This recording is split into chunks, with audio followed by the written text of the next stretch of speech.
વિદ્યાર્થીઓની બાકી શિષ્યવૃત્તિ તાત્કાલિક ચૂકવવાની માંગ સાથે અખિલ ભારતીય વિદ્યાર્થી પરિષદ એટલે કે એબીવીપી દ્વારા જિલ્લા કલેક્ટરને રજૂઆત કરવામાં આવી હતી. એબીવીપીએ ગાંધીનગરના ઉદ્યોગ ભવન નજીક તેઓ 25 ઓગસ્ટના સવારે 10:30 વાગ્યાથી એકઠા થયા હતા અને 11:30 વાગે રેલી સ્વરૂપે તેઓએ ગાંધીનગર કલેક્ટર કચેરીએ આવેદન આપવા માટે પહોંચ્યા હતા.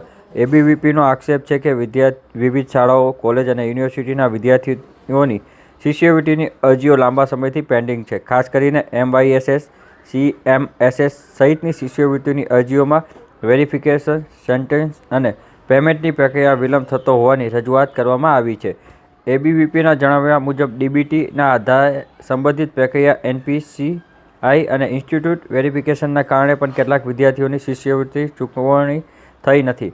શિષ્યવૃત્તિની રકમ સમયસર ન મળતા વિદ્યાર્થીઓ પર ફી, હોસ્ટેલ અને અન્ય શૈક્ષણિક ખર્ચનો વધતો બોજ થતો હોવાનું તેઓએ રજૂઆત કરી છે. એબીવીપીએ સરકાર અને તંત્ર સમક્ષ પેન્ડિંગ અરજીઓનો સમયબદ્ધ નિકાલ કરી બાકી રહેલી શિષ્યવૃત્તિની રકમ તાત્કાલિક વિદ્યાર્થીઓના બેંક ખાતામાં DBT મારફતે જમા કરવાની માંગ કરી છે.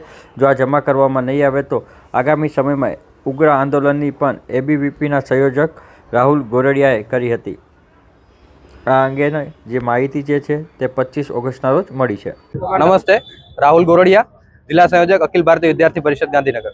આજે શું રજૂઆત છે, શું માંગ છે, કેટલા સમયથી માંગ નથી પૂરી થઈ રહી અને કેટલા વિદ્યાર્થીઓને મુશ્કેલી પડી રહી છે? જી, આજે અખિલ ભારતીય વિદ્યાર્થી પરિષદ ગુજરાત પ્રદેશ દ્વારા ગુજરાતના તમામ જિલ્લા કેન્દ્રો પર અખિલ ભારતીય વિદ્યાર્થી પરિષદના કાર્યકર્તાઓ દ્વારા એક વિરોધ પ્રદર્શનનું આયોજન કરવામાં આવ્યું છે.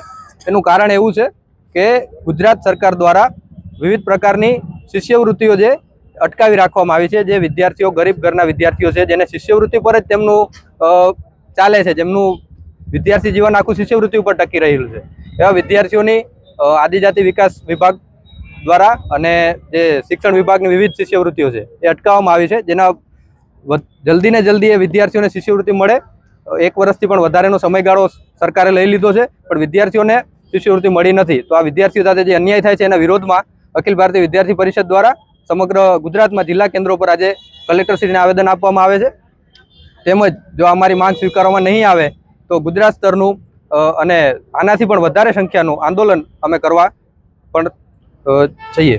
કેટલા વિદ્યાર્થીઓ છે, કેટલી શિષ્યવૃત્તિ નથી મળી? અમારી પાસે અત્યારે એક અમે સર્વે કરીએ છીએ, જેમાં 2000થી પણ વધારે વિદ્યાર્થીઓ અમારી પાસે અત્યારે એમાં અમારી પાસે ડિટેલ મળી ગઈ છે. જે સર્વે હજી ચાલુ જ છે એ વિદ્યાર્થીઓ સુધી અમે પહોંચશું અને વિદ્યાર્થીઓનો આખો ડેટા તૈયાર કરી અને સરકાર સમક્ષ રજૂ કરશું અને વિદ્યાર્થીઓને ત્વરિત નિર્ણય મળે, એમને ન્યાય મળે એવા પ્રયત્નો કરીશું અને આનાથી પણ મોટું આંદોલન કરવા માટે અમે તૈયાર છીએ.